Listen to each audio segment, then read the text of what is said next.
What's up, y'all? Elite Series Pro and Whitetail Fanatic Matt Airy here, and you're listening to my boy Guck on Northern Outcast.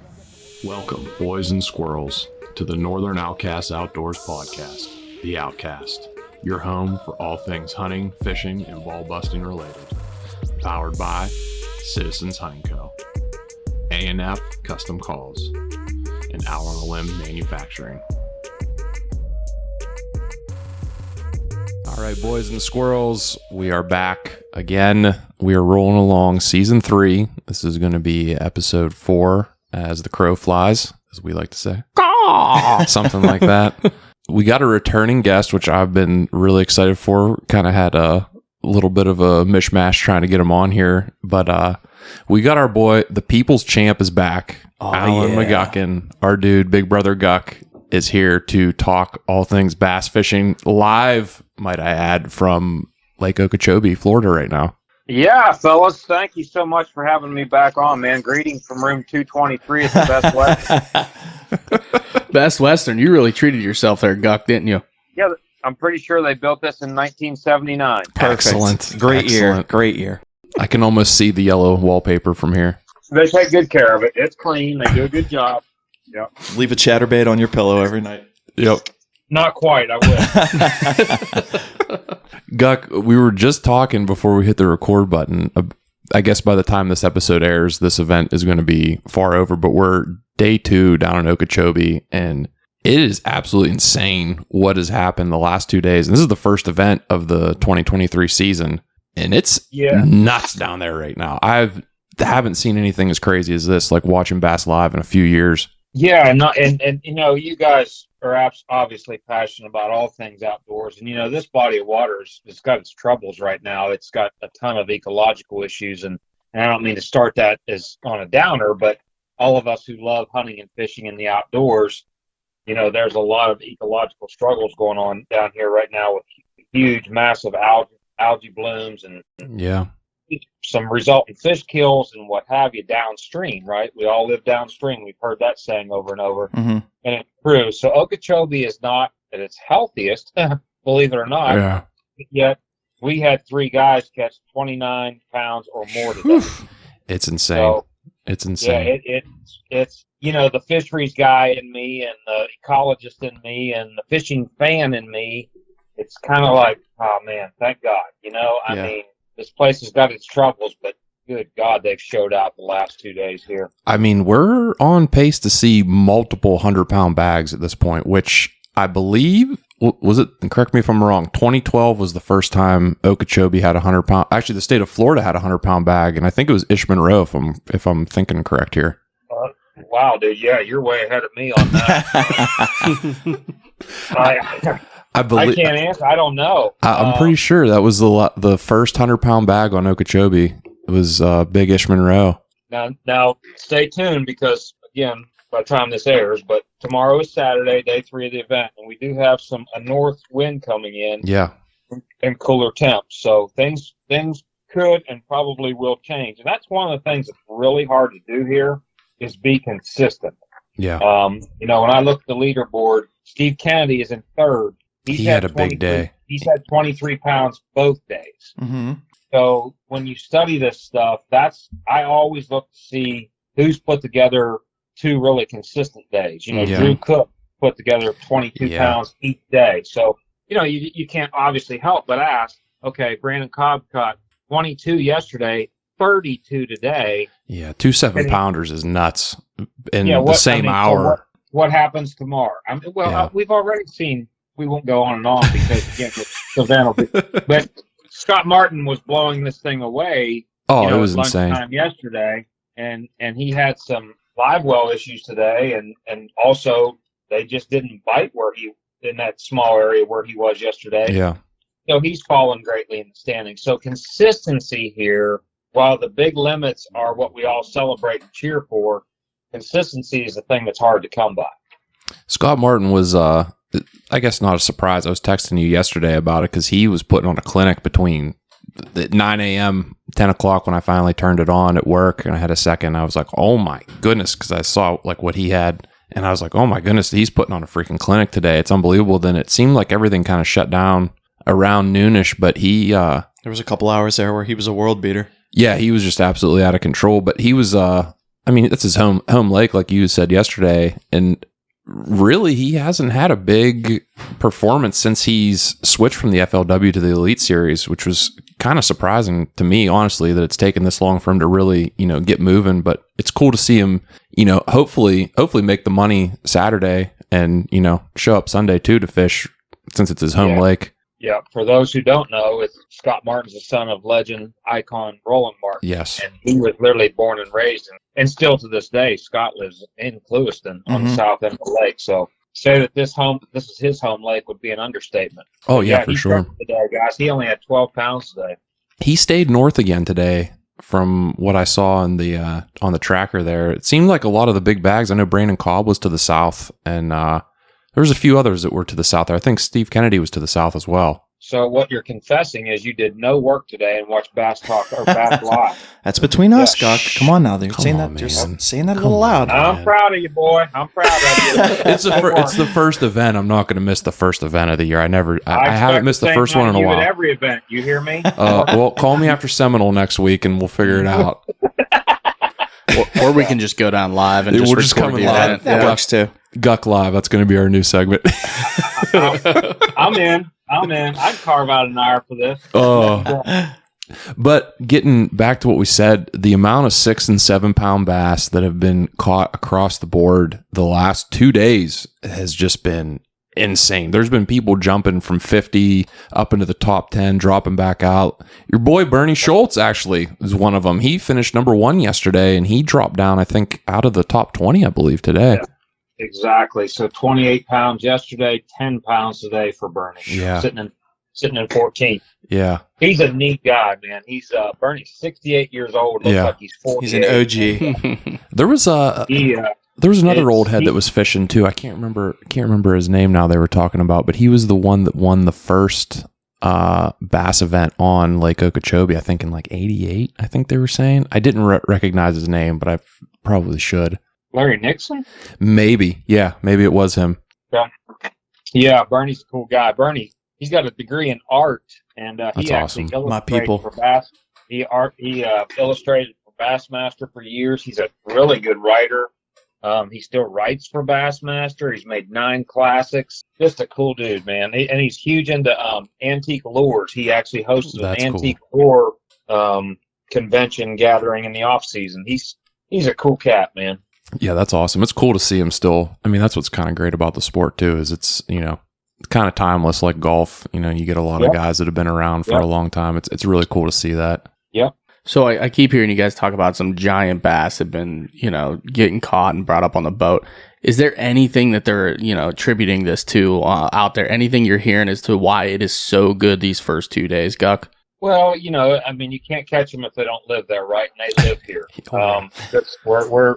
We're so far south in the United States that the growing season here is just obviously as good as it can be, and then you're dealing with true Florida strain largemouth for the most part. So yeah, you climate and genetics, right? If you're talking about whitetails, you're going to Iowa, Wisconsin. Same thing with bass. You're going to go where they've got a long growing season and the right genetics. And places like Florida and Texas have that. And Okeechobee being no exception, despite some of the ecological challenges. Obviously, thank God, it's still spitting out a bunch of big bass. Yeah.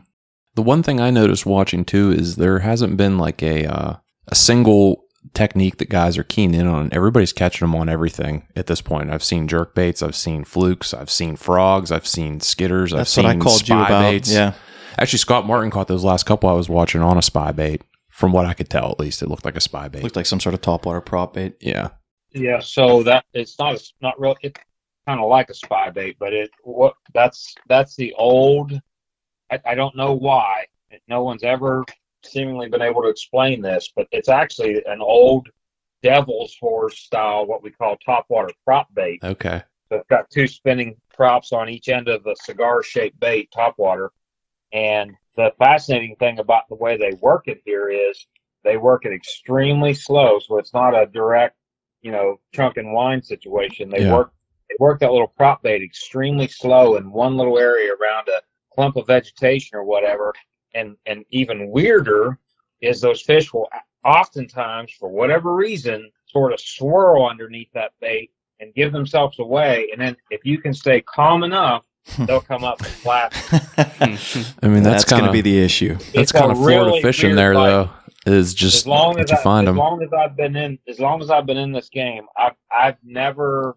I don't know anywhere else in America other than Florida where that weird prop bait, the old school devil's horse topwater bait, plays like that, and the fish do just that. They swirl under it and then they come up and kill it. Now, are they actually just going up kind of just to inspect it? Or are they doing are they actually going for it? Or I don't know, dude. No one's ever explained it, but they do it. They do it all the time. I mean, it's notorious with that bite that part of fishing it successfully is being able to hold it in one. I mean, like, don't move it when you see that swirl. Oh, just totally dead stick it. I mean, just freeze up, because they won't. If you pull it after you see them and you think you're going to impart some action and get them, that's not what you want to do.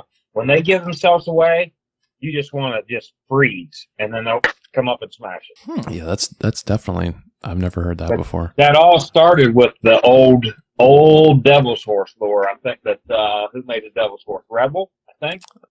You would know, not me on that one there. Yeah, old topwater bait. Rebel's about as old school as you get.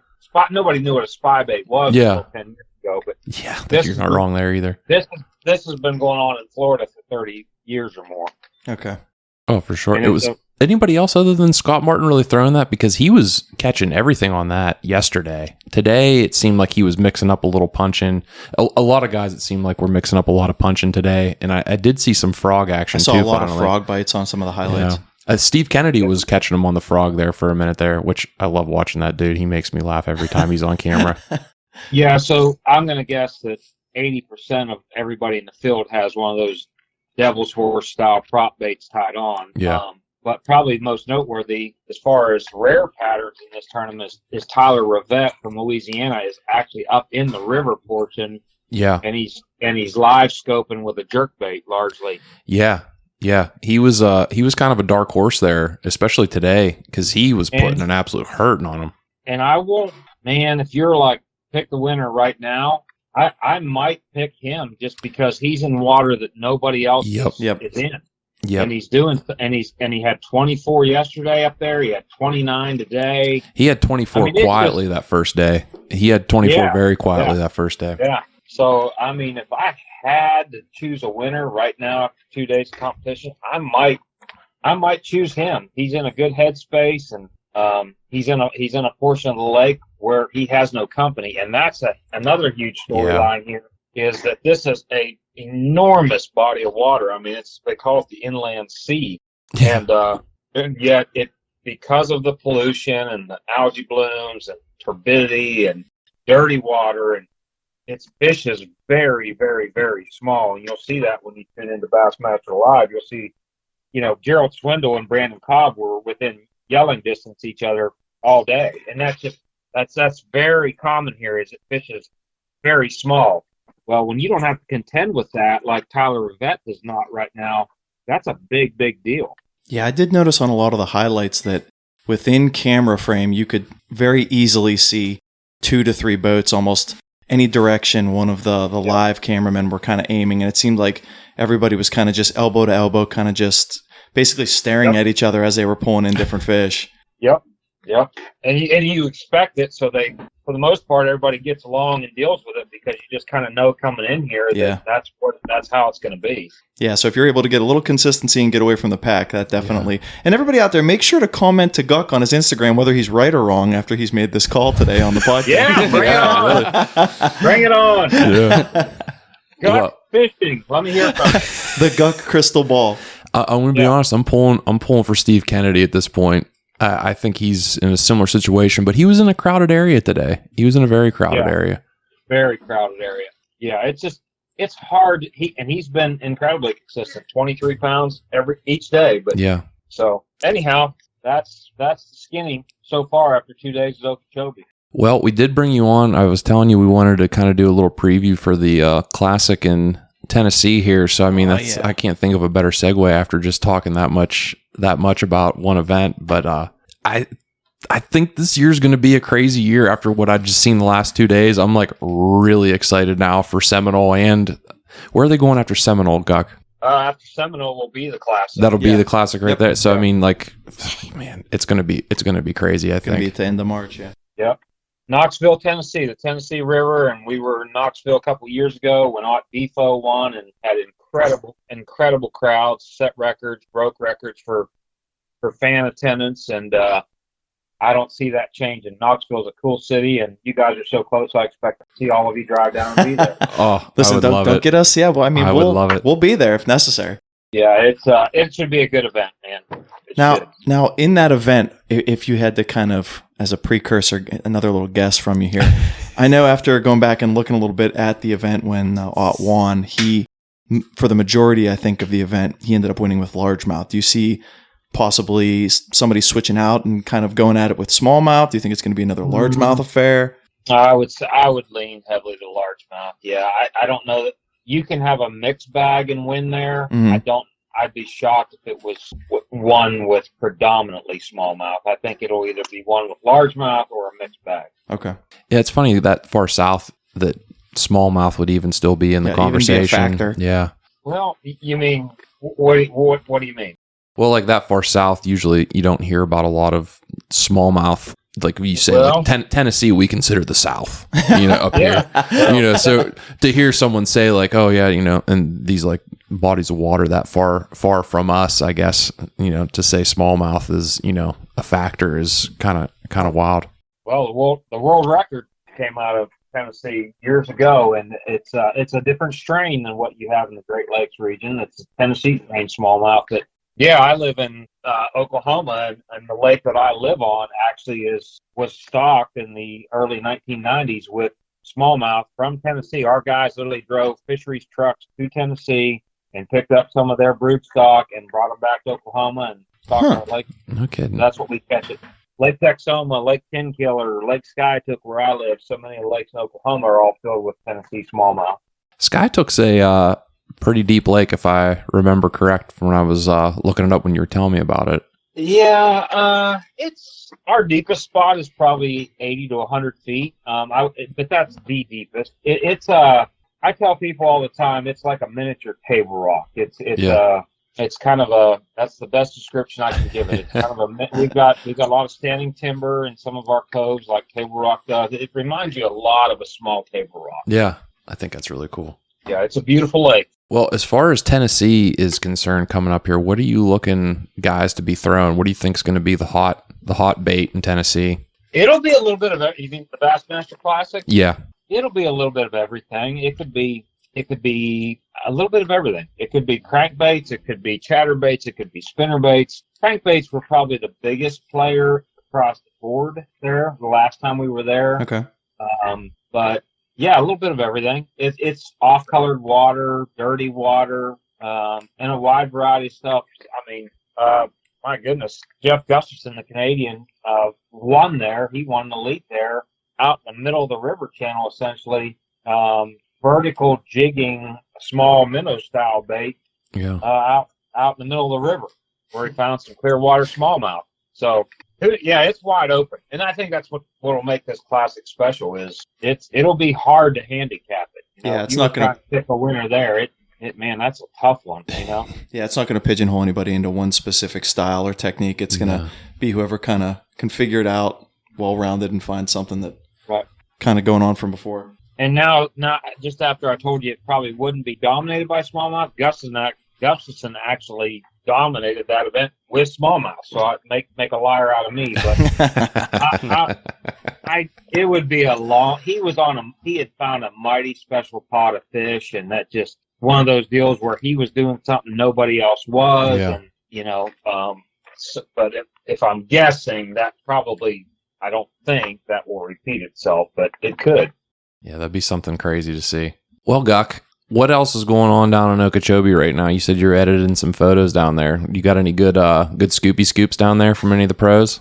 I think the biggest storyline here, honestly, is that, as I kind of started off the show saying, there was a lot of skepticism as to whether or not, they still lived here. They could catch them, whatever. And then you look at this leaderboard, and you're like, Yeah, good God. that's Come on, insane. man. Yeah, I would love it to see a 32 few 100-pound bags, man. Oh man. Yeah. I'm looking at this leaderboard. Just these guys. Yeah. I mean, they can't catch them if they don't live there. But the beautiful thing here is that they've proven, despite all these ecological challenges, they obviously still live here, and these guys have blistered them. Yeah, there's Jake Whitaker today. He had 15 pounds yesterday. He had 27-pound bag today. Yeah, that's silly. That's just completely silly. Yeah. A lot of guys have been saying the water level is pretty high down there too for like normal seasonal levels. It is. Yep, it is. Yep. Do you think that's playing a factor at all? There's a lot going on here. Our listeners all are ecologists at heart, and if you haven't yet, start following a group called Captains for Clean Water. Captain Clean Water. I'm looking that up right now. They're doing a great job of trying to protect this incredible resource. Captains for Clean Water. That is odd that you have a higher level though, because I'm hearing from a lot of Florida guys that live down there right now that, some people are getting crushed with rain and others it's like water levels are down. If you go down a little bit further south and there's like all their water levels are a lot lower in some of the river channels and whatnot, but it's good to hear that there's good amount of water. I know last year there was a lot of trouble with low levels of water, especially in North Florida, but it's good to hear that Okeechobee's doing okay and that there's actually some decent level water there. Yep. Oh, for sure. It's exceptionally high right now.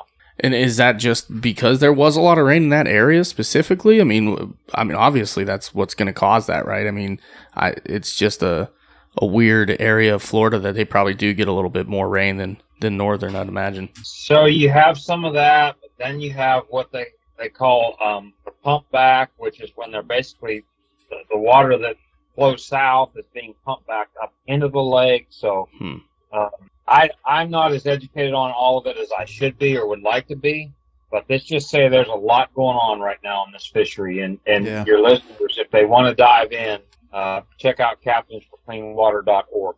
They have an Instagram account. I did just confirm. Yep. No, they're a cool group. And the captains is obviously fishing captains, fishing guides. Yeah.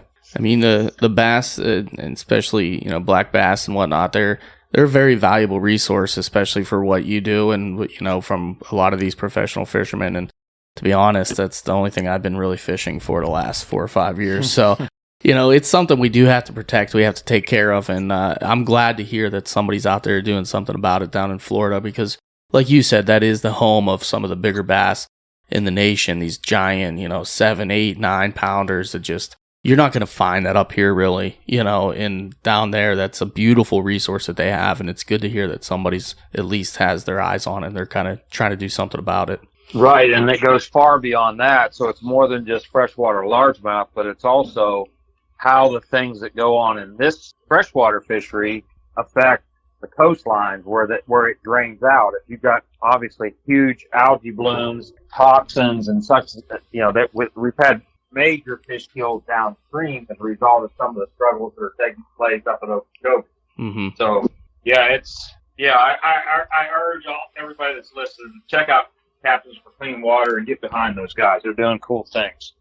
Guck, how much of the BP oil spill that happened a few years ago do you think is affecting things down there still? Well, right here, Okeechobee, I would say not much, if any. Yeah. Yeah, I don't. I don't think that that's a player here. I don't think. I mean, I'm not claiming to be an expert either.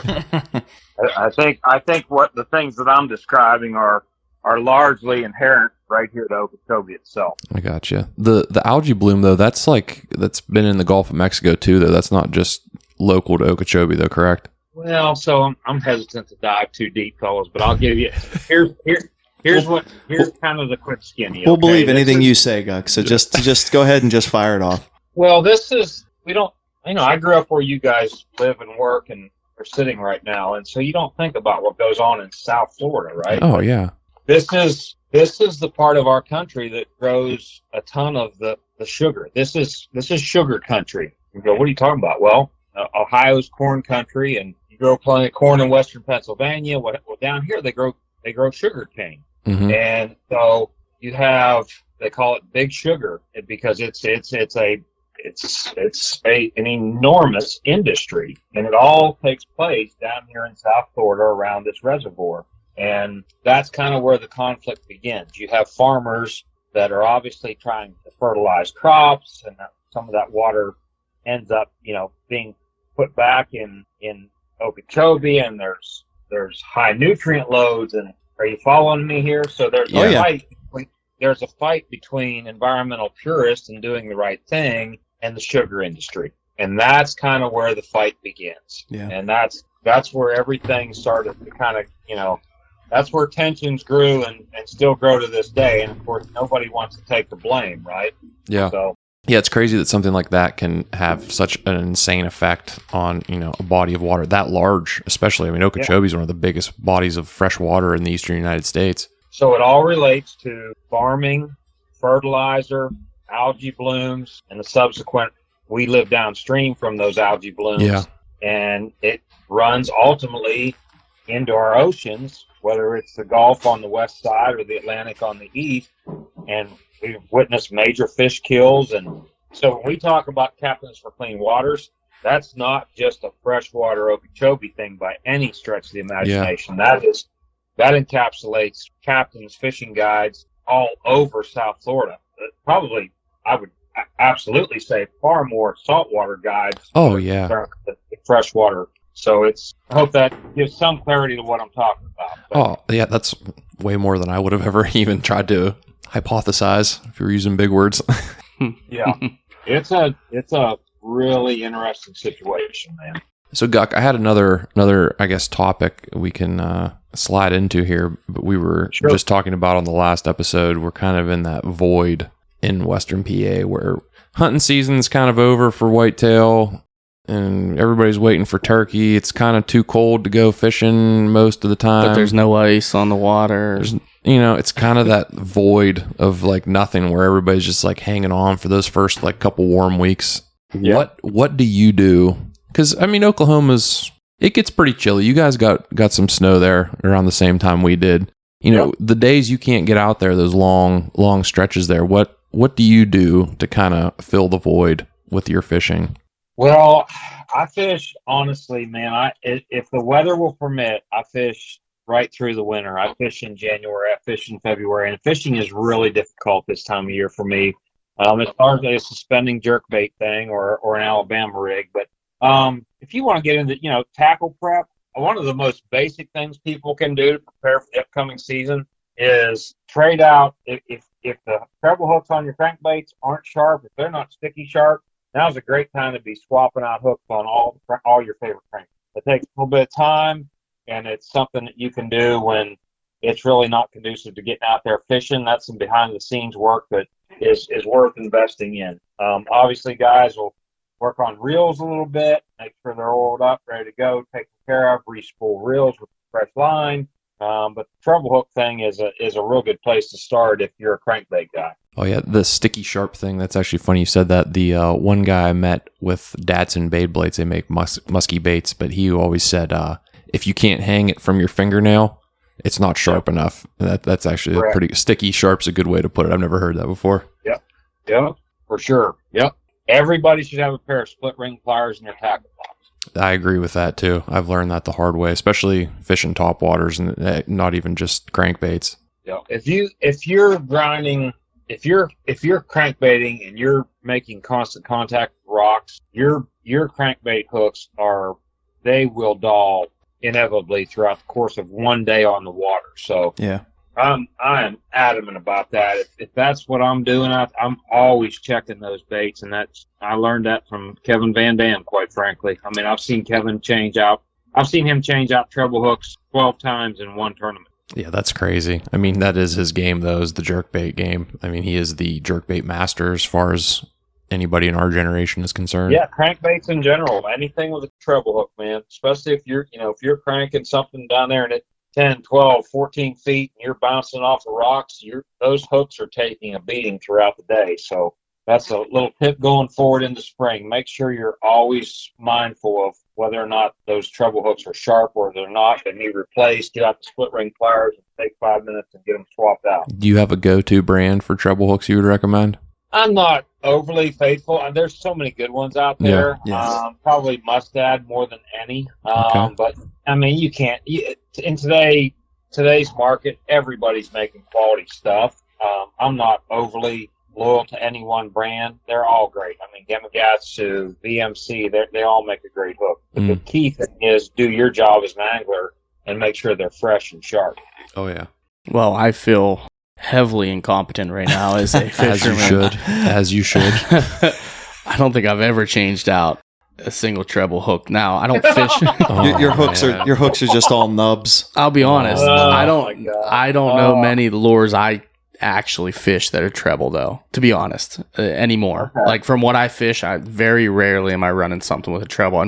Normally I'm in some pretty nasty stuff out on the kayak in some shallow, thick cover where I'm, punching through something, and the treble hooks just don't work. So I'll back myself by saying I don't think I've used a treble hook bait more than 100 casts in the last 5 years. I mean, it's better than me. I was Okay. just gonna say I normally just lose the crankbait before it's time to get new treble hooks. So whenever I need to get new treble hooks, I usually just end up going to Tackle Warehouse and getting completely new baits. So that's usually my MO, especially in some of the places around here where we go fishing. Oh, man. Snagger Vance. That's the boy right here. Okay, well, you guys focus on respooling all your reels then. How about that? Okay, Yeah, it's just yeah. little steps, All little right, baby all right, steps. yeah. All right, we can do that. I can handle that one. All right.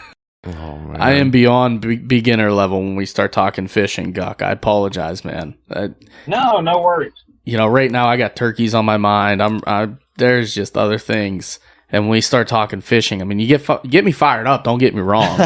You're getting me fired up for some bass fishing by all means. Like, I want to go down to Florida and bring a rod and reel with me when I go turkey hunting next month, Yep. It's I live it 12 months a year, guys. I really do. And January is a really tough time for me to get bit there in Oklahoma, but I live the sport 12 months a year. I really do. And we're right now on that cusp of things getting good all over the country. I always say that first week of March is when bass fishing really gets going throughout most of the country. Yeah. Yeah, that's usually kind of the mid-March, end of March is kind of our, like, when stuff starts to transition, really wake up here. You get the, like, real warm first snap up here. That's whenever, in my opinion, fishing the local lakes that are, like, usually overcrowded, that's, like, my favorite time to go. Yep. Yeah, because mostly everyone's starting to fish trout, to be honest. Our trout season's just opening up. Everybody's in the trout waters. Nobody's bass fishing. I am though. Yeah, I always am. That time of year. Me and Boo are the ones that are out there, and people driving by going, "What are those good guys doing over there?" That's kind of the bite I've learned to key in on a little bit more, though, consistently, is that early kind of spring transition bite there where stuff's starting to move up, and everything's hungry at that point. Yep, lipless crankbaits, suspending jerk baits. Those would be two that I'd go to first. Oh yeah, the fluke, baby, the fluke. Yep. So, I mean, if I'm just going to question this because I've never, literally in my entire life, I've never fished for bass that early. Like I said, I'm the guy that's out there first day of trout fishing for trout with a guy 4 feet on either side of me, right? Miss me with that. So, like, what level are they at? Are they low at that time? Are they mid? Are they high? I mean, does it Depends depend what on lake the you're on, man. body of water, The weather leading up to it. There's a million things. Especially, it's more importantly, I guess, the actual body of water you're on specifically. Is it water temperature that's going to depend on that, or what is it? Or is it just height of water, depth of water? Yeah, I used to focus more on water temperature, and I don't think as time passes, that's not near significant to me anymore. You guys answered it correctly there. It's all about where you're at specifically. What's going on? Is there aquatic vegetation present? Is there not? Is it all rock? Mm-hmm. Generally speaking, a shallow off-colored reservoir. Is it deep, steep, and clear? So it's hard to answer that in one or two sentences, but it's mostly dependent on the body of water itself. Okay. Well, that makes sense. I was just telling Sabelli here last night. We were out at dinner grabbing some drinks, and I was telling him about the last time I caught a really nice smallmouth, actually, trout fishing. I had this little tiny spinner on, and I'm casting it. I'm up in a pretty nice sized creek up north, and I'm casting. All of a sudden I hit this freaking giant smallie, and I'm fighting this thing. Man, I'm like, there's no way this is a trout, right? And it was so much fun catching that on like small tackle, light line, complete trout tackle, and I fighting this smallie and I was the only one. That was literally the only fish I caught that day. But it was just weird for me at that point in time. We're talking early April up here in the north where, typically there could be snow on the ground. But that day in specific, I remember it was super, super warm. I mean, I think it was like 60 degrees. I remember I was fishing in a t-shirt and, it was hot out. I just didn't know if this was like completely weather dependent or if it's just like you're saying body to body of water. Each fish is going to act a little different, I guess. No, by April in your part of the world, it's go time. And what I love most about that story was you didn't catch it in a creek. You caught it in a crick. I caught it in a crick. You're damn right I did. The correct terminology. Yeah. No, by April, guys, it's go time around there. I mean, you may still have snow flurries flying here and there, but they're queuing, man, for sure. Yeah, just as recent, they've got me into turkey hunting, so I'm definitely all about the turkey around that time of year now. But leading up to that, I was the singular person that you would see like on the shoreline at some small pond, lake, or even little river around us that. People either probably thought I was either trying to, hide a body or I was musky fishing or something kind of down in some of the deeper pools in some areas around us. But that's one of my more favorite times to get out there. Once again, just because most everybody that's kind of situated in the outdoor space is gearing up for turkey and, they're kind of just kind of avoiding the bass altogether. Yeah. No, it's a special time of the year, man. It's one of those deals where it's hard to choose. There's so many things going on. Yeah, it truly is. You get out of this right now is like what Boer said, this is our lull period. And it's depressing, man. There's not much to do outside. I mean, I'm pretty soon here. I'll be looking for sheds and doing stuff like that. But that's just like an excuse to waste some time before you can get some lines wet. It is currently snowing outside here. Yeah. Is it really? Yeah. We had, it was 60 degrees the last 2 days and then it's snowing today. It's Western PA in a nutshell. Yeah. I won't tell you it was 82 and sunny. How dare you? Yeah. How dare you? It's just depressing walking out into my garage to go to work every day, and there's just this $3,000 kayak I just bought just sitting there staring at me. No, I get it. I mean, I live in Oklahoma, and our winters by no means are perfectly mild either. And I needed to get down here, man, just to thaw out my soul. I do not do absolutely well at all. Guck, I think we need to head down there. It was literally t-shirts and sweaty here in Oklahoma today. I'm not making that up. That's what I've been hearing from my Florida friends. It's been very warm down there as of late, which is doing well for the birds. They're talking already, but apparently it sounds like it's doing well for the fish as well because they are biting from what I'm hearing. Yep, they are. I'll be curious to see what happens tomorrow when this colder north air comes in. So stay tuned on that one. Just as an onlooker, I'm hoping that they keep slinging and banging with the frogs just so I can see some more topwater action. Mm-hmm. Right? Yep. I think it's going to push some more dudes south that we've been seeing fishing up north, like the Scott Martins and Steve Kennedys and those guys. I could see that pushing them a little further south, which could be interesting too. Exactly. Yep. Man, we could really have. I'm looking at the weather tomorrow. 20% chance of rain. Not much there. Yeah. Why?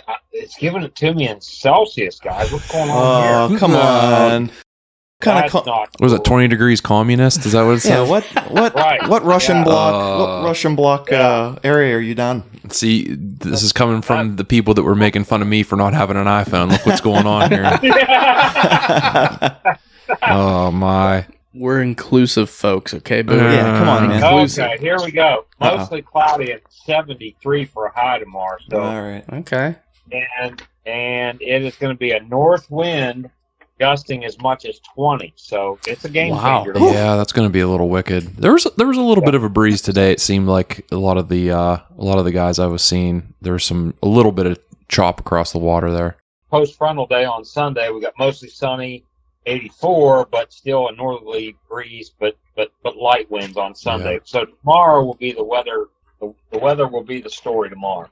So how do you expect them to approach a day like tomorrow where, you got a 10-degree drop, you got heavier winds, you got a little bit more chop, it's going to be harder to kind of get into them tight spots.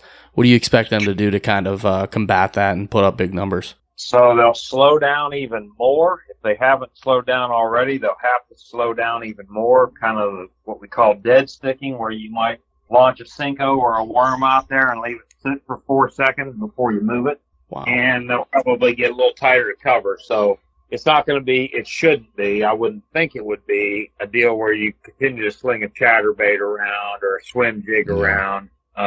That's where, again, that's, we'll know by the time this airs, but that's where Tyler Rivette up there in that river could have a really distinct advantage, because I think he's fishing for fish that may not be affected by stuff like that near as much as those guys who are fishing in a crowd, down in the more normal main lake areas. Zona and Davey Height were kind of talking about it too, that day one pressure. I mean, there's 200 boats on top of the normal traffic that they see down there. They kind of were feathering out a little deeper, or in some cases hugging a little tighter. It seems like finding that sweet spot in that like first couple days before things, thin out a little bit has kind of been the key for sure. And another thing you have here we haven't mentioned yet is fishing guides. I mean, this is a very guide heavy lake where they go out there with golden shiners, catch them on live bait. Yeah, right. So that's a factor here too. When you talk about fishing pressure, you're not just dealing with your fellow competitors; you're dealing with a lot of guides. Yeah, I mean, those fish are only going to get caught so much before they kind of wise up to it, and they're going to get very difficult to catch. And like you said, that definitely comes to a point where when you got a bunch of people in the same area trying to catch the same fish over and over again, it could get very difficult. Where being up north in that river channel, he does have a clear advantage if he can continue to stay consistent, and catch big fish, and put up big numbers. I mean, I think you got a pretty good predictive here that he may do well. Yep, I'd love to see that, man. He's a young kid. He was a really good college angler there in the East Texas, Louisiana area, and he had a cool sponsor last year in Walk On Sports Bar, and they didn't re-up this year. So he's a kid, and I say kid, man. He's a young guy in his 20s that needs the money. I'd love somebody like him. I love his little logo he has with like the arm flexing, like the muscle man arm, and then like he caught that 1 6-pounder. I think it was like his first one he caught, and he was like flexing to the dudes in the camera boat beside him. I love it. He was doing push-ups. He's a gym rat. Yeah, he was doing push-ups on the boat. Yeah, he's funny to watch. I mean, he's a Cajun dude too, so the stuff he's saying is just like completely crazy too, which is awesome. Awesome content too. His family, Tyler Rivette's family, they follow him to just about every single event. It doesn't matter whether we're in New York or Florida. That's awesome. They are at every event. Sometimes there'll be 8 or 10 family members here cheering him on. So there was a pontoon boat almost all day long, about like 50 yards from him on Bass Live. Was that his family? Man, I don't know. Because if it was, that's freaking awesome. That would be so cool. Wouldn't shock me. That would have been so cool. It was there every time they showed him. It was hard to tell because they were a poke off from the thing, but you could see him every time he was doing his thing because he was in that same little mouth there almost all damn day. But they just kept showing that in the background. Were they all doing push-ups? Yeah, right. Well, the best was yesterday. I don't remember who it was. Guck, you might have seen it, but they had a guy that rolled up on like I forget who he was around. They had the camera on, but it was these two dudes. They were just like circling around him all day. The one dude had this huge cigar in his mouth, and they were just like hammering him around these guys that were up there fishing. And I remember Zona was talking about. Polinick? That might have been. Yes, it was. It was him. Yeah, there's this dude smoking this huge freaking cigar up there, and they're just hammering him right beside Polinick, and he's like, "What the fuck?" That could be me and you someday. Yeah, right. Yeah. Oh man, let's go crash the classic, Guck. Yeah, I'm ready. I'm ready. I don't know if Brandon would be so happy about that at the classic, though. We would probably be a little rowdier than just a cigar. Yeah, that is true. Yeah. As long as we stayed put and didn't crowd him out, I think we're good. Oh, that'd be something else. I just remember they kept showing over to him, and he just had that huge cigar in his mouth. I was like, this dude's something else, man. Little legend. Yeah. We need to do that. We need to go crash one of these events and just sit out there, like in a pontoon. We'll rent a pontoon all just day. all of us on our kayaks, just whipping around all these boats. Rent a pontoon. We'll go out there with like a giant cooler of beer, bring our binoculars, and just sit there and watch and live. I think that would be so. And we'll do a podcast from the pontoon. That'd be cool. How awesome Floating would that be? podcast would be awesome. Yeah, it'd be awesome. I think y'all should go up in Knoxville on a pontoon.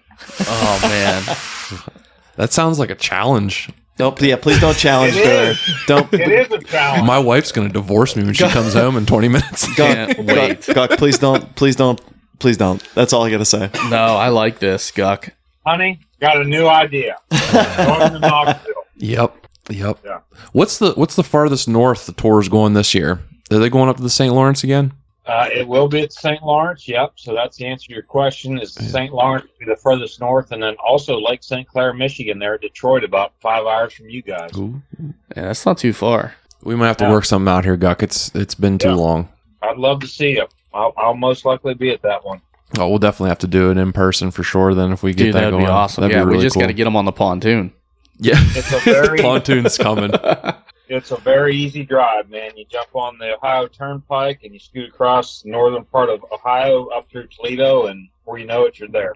Now, Guck, do you have any favorites for the Classic so far? Just even after a couple of these first names fishing this first tournament, and also, is there a chance you think of possibly a repeat? Because I feel like personally, I think Christie can definitely, after his last few years, his placings in second and third and 2016, 2018. I mean, if anybody can repeat again. Yeah, that's a bold call, but I'll give you that. Man, a guy that I feel really good about right now. I just think that he is fishing at such a high level everywhere we go. I think he's in a great spot in his life. I think mentally he's right where everybody wants to be. He's shown that he can do well in a Bassmaster Classic. And even though this is not his home water, he hails from Tennessee, and his name is Brandon Lester. Yeah, okay. he was putting hurting on him yesterday. He kind of quieted up a little bit today, but Yeah. I definitely give you that one. Yeah, Brandon catches them everywhere we go. That Knoxville area is not his home water, but he's been there before. He's now been to numerous Bassmaster Classics. Made a run at Winning Angler of the Year last year. Mm-hmm. Barely lost out to Brandon Polnick in that race. So I mean, man, it's hard. We're playing fantasy fishing here is what we're doing. Oh, absolutely. If you said just go ahead and put $50 on one guy, probably Brandon Lester. As far as the young guys coming up, do you have any dark horse young guys picks? I know that Drew Cook, he's been a hot topic here these last couple, and I know Tyler, I can't remember his name, Tyler Rivet. He's definitely putting it on now too. But do you have any young guns picks for Tennessee that they'll look out for? Well, no, I won't talk so much about the Classic in Tennessee, but I'll tell you a kid that everybody should just watch, generally speaking, not regarding the Classic in Tennessee, but Cooper Gallant, an Ontario kid. That kid, he's got the it factor, man. I've been doing this a long time, and he's from Ontario, and he did extremely well in the Opens, the Bassmaster Opens, and he sits ninth here in Okeechobee, Florida, after 2 days of competition, and when you talk about the season, not Knoxville, not the Bassmaster Classic, he's a smallmouth stud, obviously. And when you look at our season and how it sets up, you've got the St. Lawrence River, you've got St. Clair at Detroit, Michigan. You've got places that favor the way he was raised, and he's a young man. He's in his mid to late 20s, I would guess. But just a natural talent. Cooper Gallant. Yeah, I mean, if it's Ontario, he's probably French Canadian or something, and I would say Gallant would be accurate. He's a rookie out here this year and having a great tournament here at Okeechobee, which just blows my mind. I mean, kid from Canada down here in Texas, right? Listen, as long as he doesn't measure temperature in Celsius, I'm all right with him. I'll put a crisp. He probably does. Oh, he 100% does. No, I have faith in him. He probably had Guck's phone. That's what happened. There's no doubt in my mind that was on Celsius because of him. I bet you're right, dude. I bet that's what happened. What is this, kilometers per hour? I want to know his how many bush per bass that is. Yeah, so you asked me about young guys, new guys. He'd be the guy that I would keep a serious eye on, man. Yeah, to be in the top 10 today after what's been going on that definitely says something for sure. Yeah, you got the end of the schedule. You got St. Clair in July, then Champlain. Yeah. In August, and then right after that, very next week. You got 3 smallmouth events to end the year. Yeah, he can make a run. He's going to go on He a could tear. truly make a really, really strong run as long as he places, pretty well in these first few events. I think he could do well. I like the way you put that together and the way you're looking at it, because I think you're accurate. If he's a smallmouth guy, he should do well, especially in the northern states. Yeah. I mean, that's a lot closer to home than Florida, and look what he's doing there. Like Seminole next week too. Geez. Yeah, And he's off to a great start here. You got to get off to a good start. It's hard to win It's hard to make a run at AOY. I'm not saying he's going to win AOY, but Yeah. I mean, it's real hard to win an AOY title if you get off to a really bad start in Florida. So that's for sure. obviously not going to happen for him here. So keep an eye on Cooper, man. He'll be one to watch. Well, going from rookies to old heads, the spot just above him actually is the G-Man. It's good to see him get off to a pretty good start here. Hopefully he can keep it going too. Yeah, he's obviously one of the guys I work most closely with, and 2-time Angler of the Year. Yeah. 53 years old now and still catching them, man. He's still driven. He's in a good spot in his life, and I think Gerald's going to have a good year, man. I do.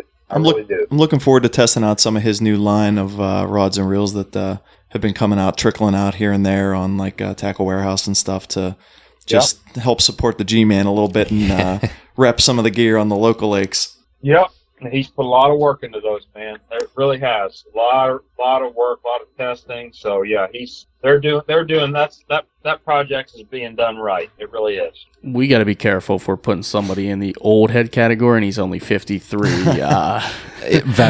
Veterans a little bit Veterans more. a Well, better I word. mean, no, in this sport, I mean, Gerald would agree with that. I mean, that's in this sport, over 50 is you're definitely. I mean, and our sport is getting younger and younger by the year because of college and high school bass fishing, right? Definitely. Used to be that guys didn't really peak in this sport until they were in their 30s. A lot of times in their late 30s, early 40s was kind of where you peak. And that's not true anymore, man. I mean, these kids that are in their 20s are absolutely freaking talented. Tyler Rivette, great example of that right now. Cooper, another example. I mean, and that's not going to change, guys. That we're going to see that in bass fishing will continue to trend younger and younger and younger because of college and high school fishing. It is just such a mind-blowing thing to think about when you really put it together, like especially from the area we're around. I mean, when you think of anything outdoors, you think of the tradition and the guys that have been doing it for so long. Like, they will still outfish you, they will still outhunt you, and to think that these young guys can come onto the show and just outperform people with so many years of experience really blows my mind. I mean, it almost seems kind of backwards when you think about what the outdoors has been from a personal experience. Yeah, and I think that's the difference. A personal experience is very different from the world I live in out here, where it's competitive bass fishing, where it's 9-hour days, 10-hour days, 13-hour practice days. And so that's where the age thing becomes an advantage, because obviously, as we all know, you just simply have more energy, more tenacity when you're younger, right? And these guys are playing a competitive game. This is not one Saturday a month or one deer season. This is long grinding hours, not to mention the time that we spend in between driving and that grind. And so obviously the younger you are, the easier that is to do. Right. Yeah, Tyler Rivette actually today on live towards the end of the day, he was complaining about his back. He was sitting crisscross applesauce up by his trolling motor there for a few casts. Yeah. Swindle's had 2 shoulder surgeries. He's had an elbow surgery. He's had 5 back surgeries. I mean, this sport beats people up, guys. I mean, I don't want to talk about me, but I struggle with some of those issues just from all the years of doing this. I feel it in my shoulders when I'm throwing a jerkbait. My shoulders are like, damn, dude, you're killing me, Yeah. It makes a difference, man. I have issues with my chiropractor calls it my trolling motor leg, because I've spent 30 years of my life standing on one leg running a trolling motor. Guess what? That's not real good for your lower back. Surprise. Yeah. So, all that stuff catches up with you over time, especially when you've done it for 25, 30, 35 years, like guys my age, Swindle's age. We hadn't talked about. is Kevin Van Dam announcing his retirement. That was my next question. I had it in my back pocket ready to whip out for crazy. you. It's. I mean, he's done it all. GOAT. He's been The playing GOAT. on expert mode and winning for the last how many decades at this point? 30 years. Yeah, he is the GOAT. There's no question, argument to be made. Anything. He's done it all. He's the face of fishing when I think about it. Oh my God, yeah. And I've said so many times in my career, thank God that the most dominant angler in our sport is such a good human being. Oh, 'Cause absolutely. Yes. He absolutely is, and I'm going to miss him out here on tour. But as a brother, as a friend, man, I'm happy for him. He's 55 years old. He's made his money. Obviously, he's still fishing well, but he knows what a grind this life on tour can be, and he still loves what he does. Yeah. As far as his place in the industry, all the Facebook Live and the TV shows and the stories that he works on with me, and he still loves it, man. But the touring life as a competitive angler is it's a beatdown, man. And his boys his twin sons are raised. Again, he's 55 years old. He's still in good health, and he's like, hey, man, I've done this long enough. I mean, I've got nothing else to prove, and I've made my money, and why continue to live life on the road when I can? Kevin loves time at home. He loves his family. He loves his wife. He loves every Sunday afternoon they get together as a family, and they'll have 4 or 5 grills going, and everybody brings a dish, and there's 30 people over there at the house, and and all that stuff is stuff you miss, man. Yeah. I mean, I'm about to get married and spent Valentine's Day 1,200 miles from my girl, so Yeah. this life has its sacrifices, and he's smart enough to realize that, hey, I can get out, so I think I will. And I applaud that. I'm happy, man. I really am. Yeah, when you really put it into perspective, I mean, I guess it makes a lot of sense how, the young guys have taken over the sport in a way, but, good for him. And do you think he has a life outside of this when he's all said and done? He's going to stay somewhat involved in the fishing realm in one way or another? Or do you think he's going to just pack it up, go on his way, and just enjoy a good, solid retirement? He will absolutely stay involved in fishing, guys. He loves this. Again, I mean, still to this day, when I call him to do a story, his enthusiasm is as much today as it was 15 years ago. And, he's involved in, I think, at least 2 television show series with Strike King and Bass Pro Shops. He embraces social media. He did a Facebook Live 2 weeks ago, and it was awesome. He just got on there and answered questions, and you could type in your question and he'd answer it. He loves that stuff, man. That is not an inconvenience for Kevin. Kevin embraces that stuff, and he loves what he does. He loves what he does. There's a difference between just being a part of the industry and being a touring professional angler. It's travel. It's the toughest part of what I do for a living. I love what I do. I love what I do now as much as I did 10, 15, 20 years ago. But the toughest thing I do is travel. Like, it took me 22, 23 hours of driving to get from my home in Oklahoma down here to Okeechobee. I spent 2.5 days. Phew. 2.5 days in my truck alone. Yeah. And when we talk about the grind, that's why Kevin's retired. It's not because he wants away from fishing or has lost interest. No, hell, he loves it. Yeah, the passion's still there. Yeah, absolutely. But I mean, One of my favorite videos of Kevin Van Dam, without a doubt, was when he was on Mark Zona's Live, when he was like on that kick doing those like days they just go out and record live. And they were up on some goober lake up in Michigan by Zona. And I just remember that like they were just hammering 5-6 pounder just slaunches back to back, and like the look on his face, like on actually both of them, because Zona's my second favorite person in pro bass fishing behind you, Guck. Thanks, man. Thank you. The look on their faces of just like pure like they were just like little kids like competing like at each other. Yeah, just like, oh no, I'll catch a bigger one. And that was like the coolest like segment of fishing I watched, and it was those two, just friends out there just being fucking goobers, Yep. But they are. That's because they are. That was authentic. Yeah. Mark Zona used the word jabroni on air yesterday, and let me just tell you, like he he is one of like I think he's one of the funniest people without a doubt. Like even outside of fishing, just one of the funniest dudes. Like He's a phenomenal ambassador for fishing. he again, like you said, Kevin Van Dam couldn't be a better face. I mean, Mark Zona is the voice at this point, and he was what was he saying? He was telling Dave Mercer something about the Super Bowl because he's an Eagles fan, and he told him to tell Davey Height that he's a jabroni and to nose roll and shut his mouth. And I was like, that's it. I was like, that's great. The best thing I've ever heard. Zona's a damn nut, man. Oh, He is authentically not quite right. I would love to hang out with Zona. I've sat in hotel lobbies with him over a beer, and it's like what you see is not an act. He is certifiably not quite. It's got to be otherworldly. Guck, what do we got to do to get him on the show?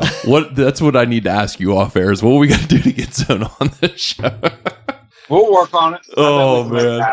He just made like everything he does. Actually, the live he did with Seth Feider was he like gave him a haircut in the parking lot. It was freaking hilarious. That's the content I want. Best. And then they went out and just hammered largemouth for like 3 hours. But I love the goofiness that just the good people that we have kind of representing the sport at this point for sure. And that's like you said. And you need to ask him too. Was it a coincidence that he waited for Tom Brady to retire for him to announce his retirement? Was he waiting out for him? I don't know. There's some conspiracy here. There's a suspect. Yeah, you need to ask him next time you talk to him. Van Dam loves Brady. That's interesting hearing from a Michigan boy. Well, I mean, Tom Brady did go to Michigan. That is true. But he was like a second string quarterback in Michigan, though, wasn't he? No, he played. Is he a starter? Yeah, he played in Michigan. That was a long time ago. Yeah. How dare you? It was a long time ago. That's where he hails from. So, I mean, it makes sense. It's all related when you really think about it. Dan Marino's my favorite. He's a pit boy, right? He is a pit boy. Grew up in the streets of Pittsburgh. That's right. Slinging the rock. Not that kind of rock, though. Well, yeah, he's not from Newcastle. He's from Pittsburgh. There's a difference there. Oh, man. Big Marino fan big Marino fan. Guck, who did you have in the Super Bowl this year? Who did you have? Who did I think would win the Super Bowl? Who were you pulling for? Were you like me pulling for the very first time in the history of your entire life for a Philadelphia team, or were you on the Mahomes train? I'm not crawdad. I'm not avoiding the question, but I really couldn't choose. And Vegas had it at a 1 point. It was a 1 point spread. So I'm like, damn. Here's what I said about the Super Bowl. I'm like, I don't care who you were rooting for. To watch Pat Mahomes do what he did was one that we all could look back in 20 years and go, yeah, I saw that. Like I watched that game.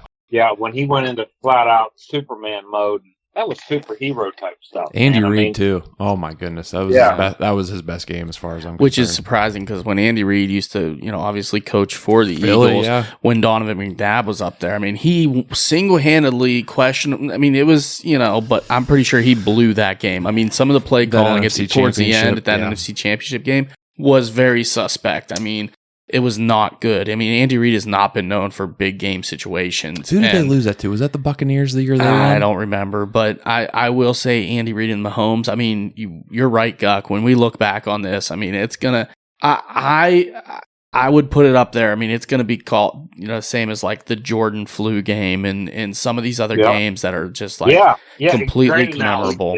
Great analogy. Yep. That's what we're going to look back and say that we were able to, live and witness this kind of performance because really, everyone had him out, and the guy was keep his brother and his wife off the camera, then which they've done well. Because I'll tell you what, if it wasn't for his wife and his brother, I bet you everybody in America would have a Mahomes jersey at this point.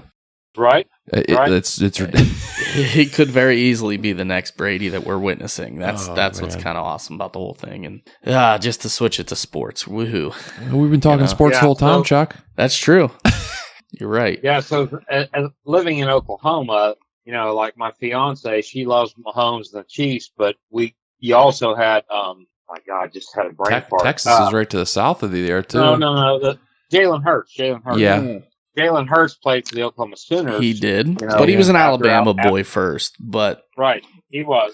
But, that's crazy. But he did have a phenomenal season in Oklahoma. So that was a factor going on there. But the other day, there's only really one pro football team I root for, and that's the 6-time world champion Steelers. That's right. Let's go Pens. Let's go Pens. Let's go Pens. Yeah. Guck, that hat you had on, I think I commented on, it was the Pennsylvania license plate stocking hat. I need, you're going to have to text me off air where you got that from, because I really like that. That was phenomenal. Okay. Yeah.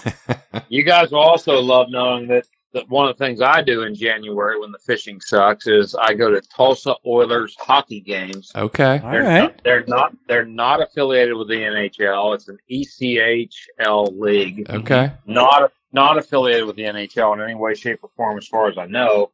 And I proudly wear my Mario Lemieux and Sidney Crosby jerseys to those That's games. what I wanna We're hear. talking. Let's go. As long as you put the Yager jersey away permanently, that's all I wanted to know. Come on. Come on, man. Yager gave Pittsburgh a lot of really good years. You can't hate on the man. And he's still doing it at his old age. He's still I playing. know. God, geez, Can you believe it?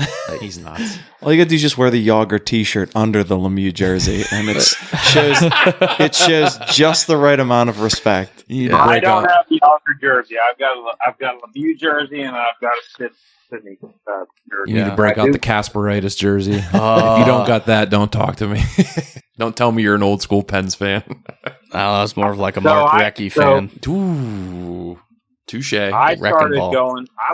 I was right there in that transition period where they were not very good, and I went to a lot of those games in high school growing up there when they were not very good. Yeah. And that was also right at the time as I got close to graduation when they drafted Lemieux, and so I was kind of in that transition between really, really bad and really good. Yeah, we were kind of the same way there at the end of our high school too, because we were after the whole Lemieux era, really, and you were catching the tail end in the '90s when they were just the god awful. I mean, they were really, really bad for a long while there, and just watching them just struggle, Yeah, then we got Sidney Crosby and Jordan Stahl. It was Fleury, then Malkin, and Crosby, and Stahl, and all these guys, and it just became like an unbelievable dynasty. Something that that's really the only sport team in Pittsburgh that I truly love and care about is the Pittsburgh Penguins. Hey, McGuckin is back. That's all you need to know. Yeah, right. Yippee!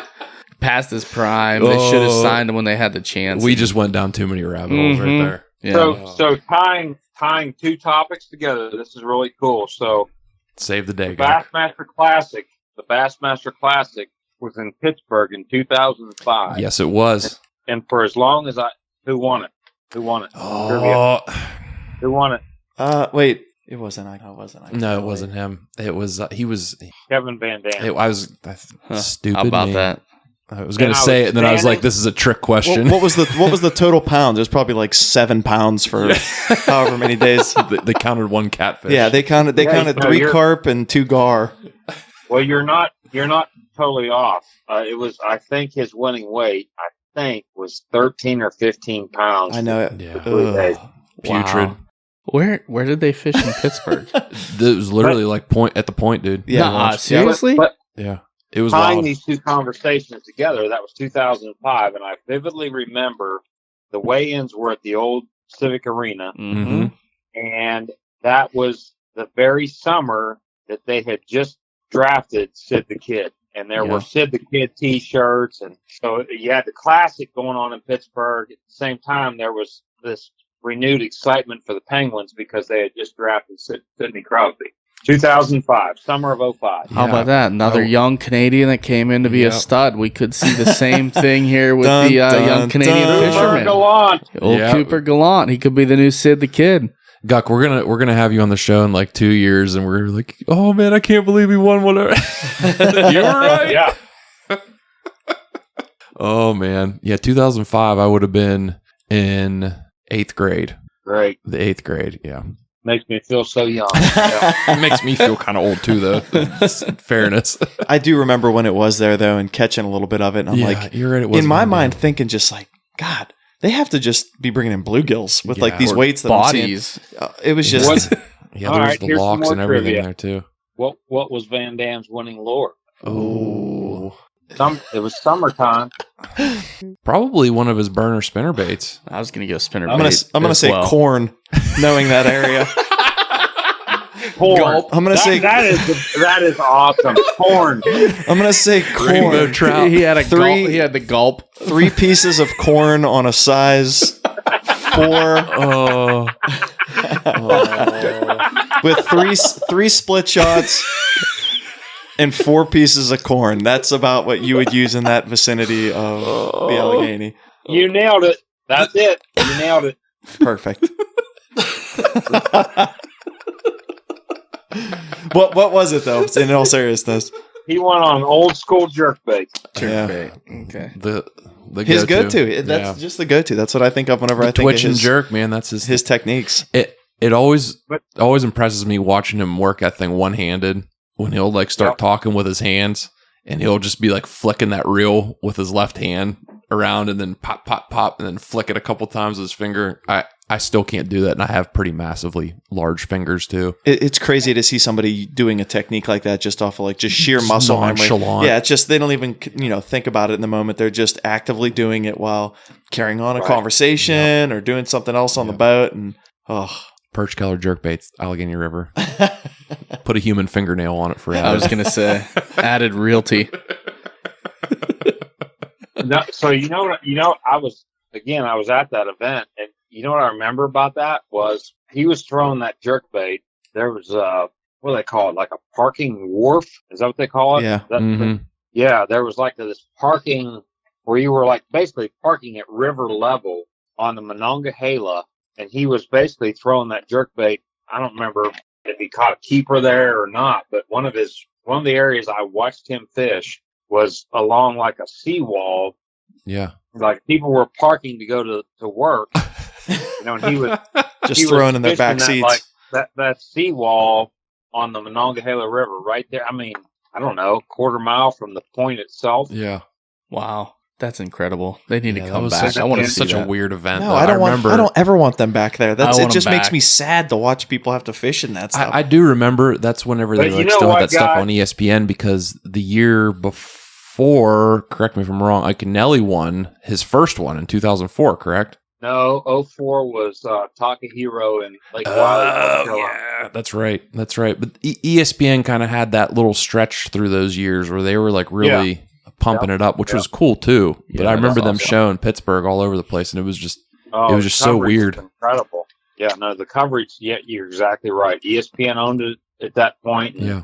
the coverage was. I mean, it was like I don't know. It was like 10 hours a day on ESPN2 or whatever. Yeah. It was incredible. I remember tuning into those ones like in that era, like that mid 2000s era, because it was just on. That's when I really started actually paying Yeah. attention to the classic and just those But that televised events. Pittsburgh, like you could be embarrassed because the weights were so low. But I'm gonna tell you something. That was a great classic for so many reasons. Number one, and I never dreamed this would happen. People in Western Pennsylvania absolutely turned out to support that event. Oh I yeah, thought. the weigh-ins were nuts. I remember. I No, vividly dude, remember it. It morning was launch- nuts. The morning launches were nuts. They launched right at the point, Yeah. and you got rock and roll music playing. The Clarks were there. They get like 4,000 people down there on Friday morning to watch these guys launch. Yeah. To be And- fair, they did think it was a Clark's concert. It probably was.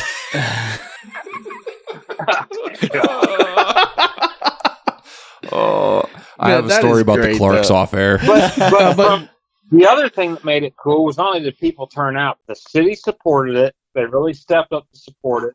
The other thing that made that event awesome was because the fishing was so tough, you had no idea who was going to win it. You really didn't. It's actually funny. It's all relevant. With the last episode we just recorded before this one, we were talking about the Great American Outdoor Show out of Harrisburg and, how it's the world's largest outdoor show. And they probably, I'm waiting to hear the numbers. I'll guarantee you they did almost 300,000 through that show this past weekend. And, for the 9-day show that they did. And it just goes to show like Western PA and their support for the outdoors and Pennsylvania in general. We are just like such an avid outdoor enthusiast area. It's just phenomenal. It's phenomenal to see. But like you said, that's really great to hear. Like, that whole Bassmasters was just, or the Classic, I'm sorry. The Classic was such a phenomenal event in Pittsburgh, even though it was really a nail biter. Like you said, the most exciting part was you had no idea who was going to win. Yeah, I mean it's cool cool to see them like solve and figure out what's going on. Yeah. Lake Hartwell a couple years ago, I believe that was the first event of the year. I can't remember what year it was, but everybody was catching on ice fishing jigs. And it was little bags, crazy stuff like that too. Those are fun to watch for the maybe not the casual fishermen, but the nerds like us, breaking out like crappie jigs and stuff like that. That's what it was. It was cool to watch. Yeah. I mean, the other part of that too is like you got a lot of the naysayers or whatnot, that just might think these guys that are into professional fishing, they're very one-sided, or they can't adapt, or they can't do what. And these kind of events really show how these guys can adapt to this scenario and catch fish. Like you're saying, the guy from Ontario is down in Florida right now showing out. Yep. And that it really shows that these fishermen are more than one trick up their sleeve or a one-trick pony. Yep, they're gifted, man. They're gifted. They really are. Yeah. I would absolutely agree with that. I mean, people think you get the people that kind of say, "Oh, it's fishing. I can catch anything with a bar." Yeah, cool, whatever. Go ahead and do it. Do it for money in front of all these people on this lake with this many guys here. Go ahead and do it, and then tell me how it works out for you. That's what you have at the local events where you'll hear people launching and be like, "Oh yeah, I'd like to see Wheeler or them come here and catch fish." And I'm thinking in the back of my mind, I'm thinking to myself, "Come on, man! Like seriously, he would pull you out of the live well. That's how good he is." So it's like his tackle box is worth more than your beat up Toyota you just freaking stalled out at the launch with your freaking it's embarrassing 30-year-old Lund. Welcome to Western PA, anybody that's listening. That was it in a nutshell right there. Anyhow. Well, Guck, we don't want to keep you all night, man. We've had you for a long time now, and we can't thank you enough for coming on with us again. Oh, this is a great episode. Live from Florida, like mid-event. I mean, we're just extremely, extremely grateful for all you've done for us and everything, and we just want to thank you very much, man. Feelings are mutual, man. Honored that you guys had me on. It was really, it's sentimentally special because of where I grew up right there, and been gone from that area for 30 years. But man, it always remains a part of me, and you guys are a freaking hoot to hook up with. So let's do it again throughout the season, man. I can always carve out an hour for you guys. I'm all about it. Just remember, it's always going to be a crick. You give Matt Airy a big hug for us, too.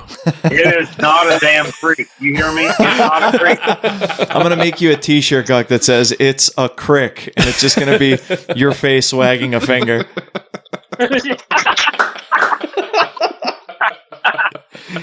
You want to tell everybody where they can find you on that note? Where they can find me? Where they can find you? Follow along the with people the tournament and crave everything else. for your content. The people's champ. Well, they can find me on Guck Fishing on Instagram, Guck Fishing, but also on Bassmaster.com.